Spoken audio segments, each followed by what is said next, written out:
Hər vaxtınız xeyir əziz izləyicilər. Qəzetimizin 15 aprel 2025-ci il olan buraxılışı ilə bugün birgə tanış olacaq. Sizinlə mənəm, Ləman Təhməz. Bugün olan buraxılışımız 20 səhifədən ibarətdir. Qəzetimizin ilk səhifəsində müstəqil, güclü Azərbaycanın uğur fəlsəfəsi başlığı ilə yazımız dərc olunub. Prezident İlham Əliyevin 2003-cü ildən başlanan hakimiyyət dövrü Azərbaycan tarixinin epoxal hadisəsi olmuşdur. Onun əsasını cənab İlham Əliyevin fenomenal tarixi şəxsiyyəti, dövlətçilik fəlsəfəsi və qarşıya qoyulan məqsəd və vəzifələrə çatmaq üçün tətbiq etdiyi strategiya və taktika təşkil edir. Həmçinin qəzetimizin ilk səhifəsində digər səhifələrdə yer alan yazılarında anonslar verilib. Qəzetimizin ikinci səhifəsində isə Prezident İlham Əliyev Beynəlxalq Əmək Təşkilatının baş direktorunu qəbul edib başlıqlı məlumat yer alıb. Həmçinin bu səhifəmizdə Azərbaycan Respublikasının qanunu, Azərbaycan Respublikası Prezidentinin sərəncam və fərmanları da yer alıb. Korrupsiyaya qarşı mübarizə haqqında Azərbaycan Respublikasının qanununda dəyişiklik edilməsi barədə Azərbaycan Respublikasının qanunu, həmçinin Azərbaycan Respublikası Prezidentinin fərmanı isə 3-cü səhifəmizdə dərc edilib. 4-cü səhifəmizdə isə ötən günlə bağlı maraqlı məlumatlar dərc olunub ki, bunların başlıqlarını sizə təqdim edirik. Rumıniya parlamentinin nümayəndə heyəti Ulu Öndərin məzarını ziyarət edib. Rumıniya Senatının rəsmi nümayəndəsi Bakıda Zəfər parkını ziyarət edib.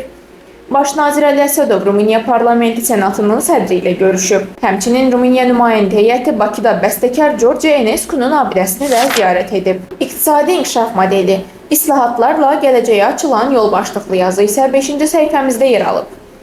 2018-ci il Azərbaycanın siyasi-iqtisadi inkişaf tarixində mühüm mərhələ olaraq yadda qaldı. Aprel ayında keçirilmiş prezident seçkilərində İlham Əliyev böyük səs çoxluğu ilə yenidən prezident seçildi. Bu qərar ölkəmizin davamlı inkişafı və regionda mövqeyinin möhkəmləndirilməsi istiqamətində atılan növbəti addımların təməlini qoydu. Seçkilərdən sonra yaranan yeni siyasi konfiqurasiya iqtisadi islahatların geniş miqyasda həyata keçirilməsinə şərait yaratdı. Siyasi sabitlik və xalqın dövlətə olan inamı iqtisadi sahəyə də müsbət təsir göstərdi. Qəzetimizin 6-cı səhifəsi Azərbaycan-Çin münasibətlərinə həsr olunub. Bu səhifədə rəylər və mülahizələr hissəsində tarixin sınağından uğurla keçən münasibətlər və beynəlxalq tərəfdaşlıq xəritəsi genişləndirilir başlıqlı məlumatlar öz əksini tapıb. Həmçinin yazılarımızdan biri də Azərbaycan-Çin əlaqələrinin dərinləşməsi, strateji məqsədlərə xidmət edir başlığı ilə verilib. Azərbaycanın Çinlə müdafiə sahəsində əməkdaşlıq qurmağa başlaması ölkənin təhlükəsizlik və müdafiə qabiliyyətini gücləndirmək məqsədini daşıyır. Bu, Azərbaycanın müdafiə sahəsində təchizatın coğrafiyasını genişləndirmək və daha müasir texnologiyalar əldə etmək istiqamətində atdığı mühüm addımlardan biridir. 7-ci səhifəmizdə isə Azərbaycan və Gürcüstan əlaqələrinə həsr olunan bir yazı var ki, Gürcüstanla əlaqələr strateji əhəmiyyətə malikdir başlıqlı bu yazıda qeyd edilir. İki ölkə arasında siyasi əlaqələr qarşılıqlı etimada və suverenlik prinsiplərinə əsaslanır. Gürcüstan Azərbaycanın ərazi bütövlüyünü və suverenliyini daim dəstəkləyib və Qarabağ məsələsində Azərbaycanın haqlı mövqeyinə beynəlxalq platformalarda açıq şəkildə dəstək verib. Eyni zamanda Azərbaycan da Gürcüstanın ərazi bütövlüyünü tanıyır və separatizmə qarşı mübarizədə Tbilisinin yanında olduğunu nümayiş etdirir. 8-ci səhifəmizdə isə görkəmli oftalmoloq Zərifə Əliyevanın anım gününə həsr olunmuş yazılar yer alıb.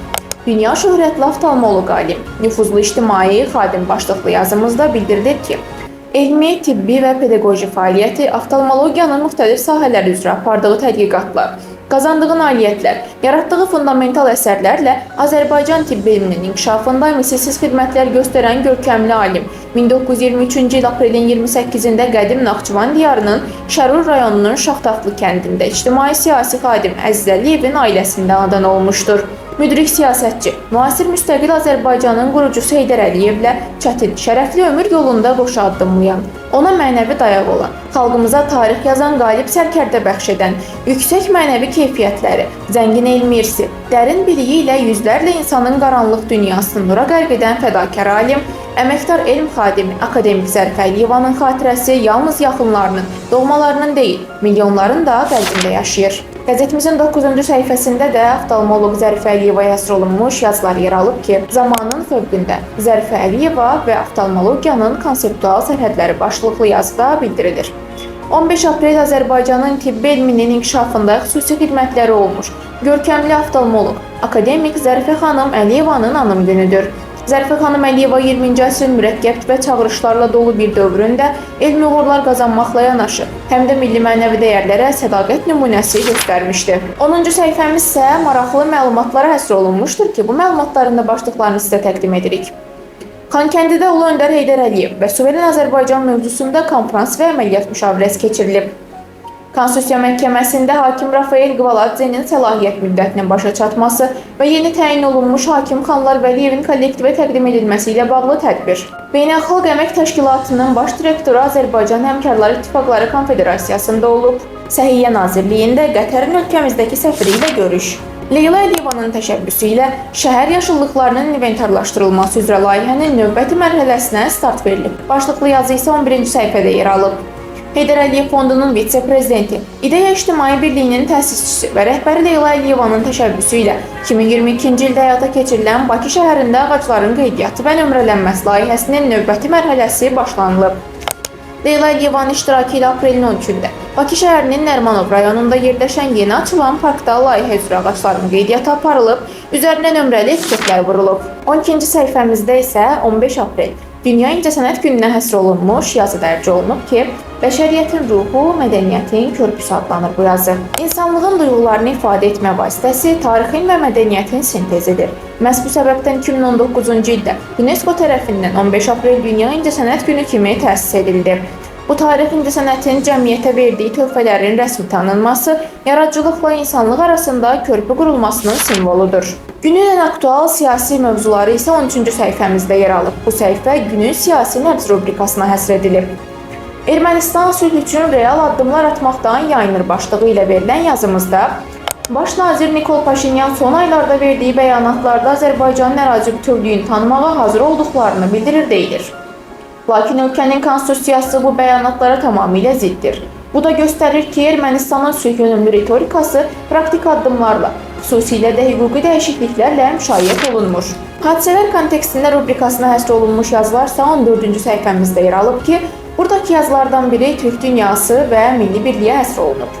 Türk birliyinin siyasi kompası, bir millət, güclü gələcək başlıqlı yazımızda isə deyilir ki, beynəlxalq aləmdə artan siyasi çəkisi və regional liderlik missiyası Azərbaycanın təkcə Cənubi Qafqazda deyil, bütövlükdə Türk dünyasında strateji aktora çevirib. Aprelin 11-də Antalyada Azərbaycan prezidenti İlham Əliyevlə Şimali Kipr Türk Cümhuriyyətinin prezidenti Ersin Tatar arasında baş tutan görüş, Türk dövlətlərinin həmrəyliyinin institusional və siyasi baxımdan yeni mərhələyə keçdiyini göstərən mühüm hadisədir. Qrimli Fransız demokratiyası başlıqlı yazı isə 15-ci səhifəmizdəki hadisələr kontekstində rubrikasında yer alıb. Makronun islahatları əsl siyasi intihar kimi tarixə düşmək üzrədir. Pensiya yaşının artırılması, kənd bölgələrinin unudulması və fiskal siyasətlə varlılarla yoxsullar arasında uçurumun genişləndirilməsi sadəcə qərar deyil. Xalqı öz dövlətindən üz döndərən qəzəb katalizatorudur. Strateji əməkdaşlıqda yeni dövr başlıqlı yazı isə 16-cı səhifəmizdə dərc edilib. Son illər bir sıra Afrika ölkələrinin dövlət başçıları ölkəmizə səfərlərlə qarşılıqlı əlaqələrin möhkəmlənməsində maraqlı olduqlarını ifadə ediblər. Əməkdaşlığın genişlənməsi ikitərəfli münasibətlərlə məhdudlaşmır. Ölkəmizin 2019-cu ildən başlayaraq qoşulmama hərəkatına sədrliyi, həmin ilin oktyabrında keçirilmiş 18-ci zirvə görüşü Afrika ölkələri ilə münasibətlərin yeni mərhələyə keçidini təmin edir. Qərbi Azərbaycan, 20-ci əsrin bəlası deportasiya rubrikasına həsr olunmuş yazılar isə 17-ci səhifəmizdə yer alıb. Bu səhifədə iki maraqlı söhbət dərc edilib.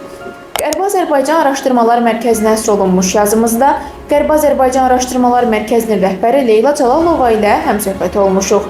Həmçinin bir qələm, bir bayraq, 1000 yaddaş, şəhidlərin xatirəsini əbədiləşdirmək mənəvi borcumuzdur başlıqlı yazıda isə müsahibimiz Tofiq Həsənovun rəhbərlik etdiyi Şəhidləri Tanıyaq və Tanıdaq təşəbbüsü qrupu ilə bağlı məlumat almışıq. 18-ci səhifəmizdə isə Müdafiə Nazirliyinin məlumatı yer alıb. Ermənistan Müdafiə Nazirliyi növbəti dəfə dezinformasiya xarakterli məlumat yayıb. Azərbaycan ordusunun bölmələri tərəfindən güya Xanazaq yaşayış məntəqəsi istiqamətində atəş açılması və nəticədə mədəniyyət mərkəzinə zərər yetirilməsi barədə Ermənistanın yaydığı məlumatın real əsası yoxdur, yalandır və tamamilə dezinformasiya məqsədi daşıyır. Qəzetimizin 19-cu səhifəsində isə Məişət Malları Açıq Səhmdar Cəmiyyətinin və Bakı Dəmir Beton 4 Açıq Səhmdar Cəmiyyətinin 2024-cü ilin illik maliyyə hesabatları dərc olunub. Qəzetimizin bugünə olan buraxılışının 20-ci səhifəsi isə hava haqqında məlumatla yekunlaşır. Beləliklə, bugün də sizə çatdıracaqlarımız bu qədər idi. Daha çox məlumat almaq üçünsə qəzetimizi hər zaman izləməyi unutmayın.